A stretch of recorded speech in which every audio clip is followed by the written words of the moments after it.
Oh, we are back for another round of movie trailers that JP Sebastian's going to be unpacking for us this morning on your Feel Good Breakfast show.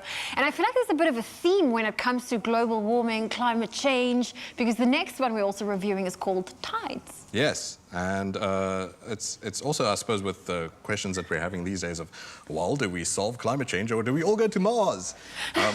And the story revolves around this character who comes back from a colonized, this is the near future, I suppose, where they live on a planet, the leftovers of humanity on a planet called Kepler.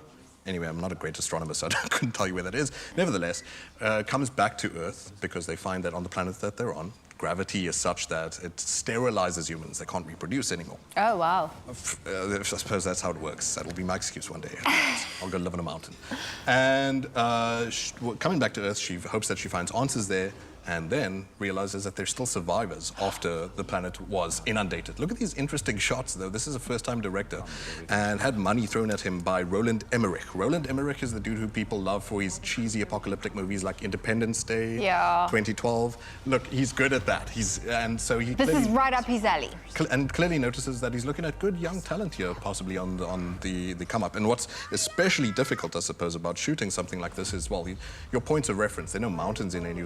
Okay, they show some rocks as I say that. I mean, well, like, it's totally like vast landscapes, a lot of it. So how do you still make that interesting to the human eye?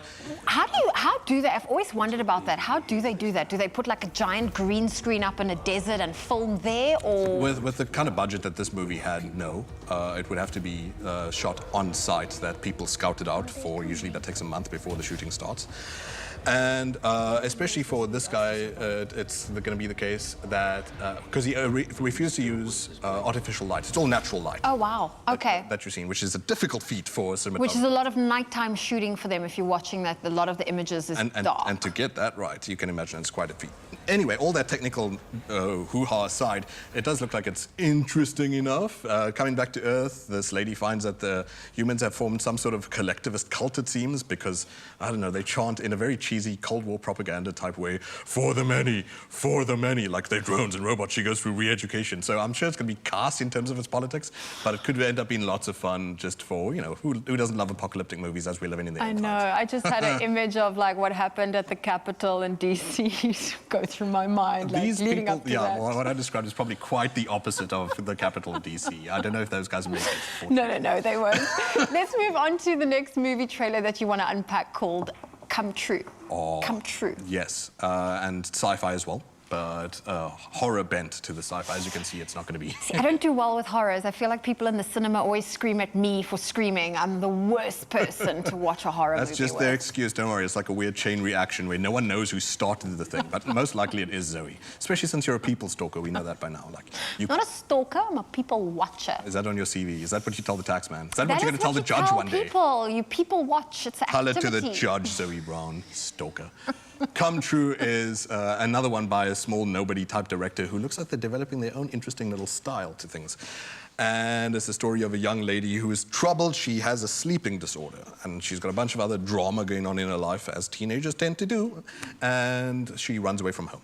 What she does then is she tries to hide herself away in a university experiment that runs for 2 months, which no one in the experiment wishes to explain what they were going to be doing there, but it's just supposed to be, oh, we're just doing sleep experiments, and it's harmless fun. Horrors, please don't come for sleep. You do that so much. It's like the last good thing we have on Earth. It's like, take anything else. But I'll sleep. No. So yeah, I don't know if anyone sleeps well after that. But look how pretty some of the designs are. Look at the dials and all this kind of stuff. I promise you, even like manufacturers will look at this and be like, oh, we're gonna put that in the next phone. Who cares about all that stuff, though? Good horror, it looks like it's going to be, because the girl seems to be, from what little we know from the trailer, some sort of portal to the other side. Sort of like Stranger Things, maybe, type thing. Maybe generic in that way, who knows, but who cares? People love that. I mean, Stranger Things was addictive to watch. Yeah, and this, hopefully, it at least puts a tweak in that sort of system, in that sort of mechanic in a way.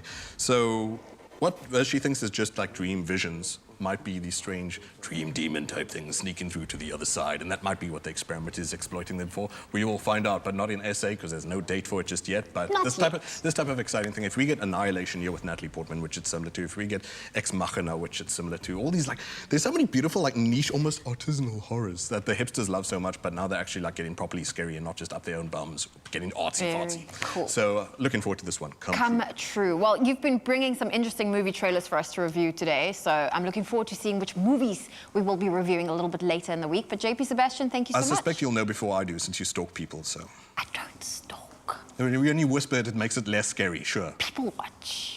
People watching's a thing. The next time you go somewhere, go to a coffee shop, don't be on your phone, just watch the people and you'll be fascinated. Is that what it's called? Do that, yeah. Is that the verdict that's read out? She was fascinated for 7 years. Gavel, bang, bang, go to jail, Zoe. Shocking. How do we allow this lady in public?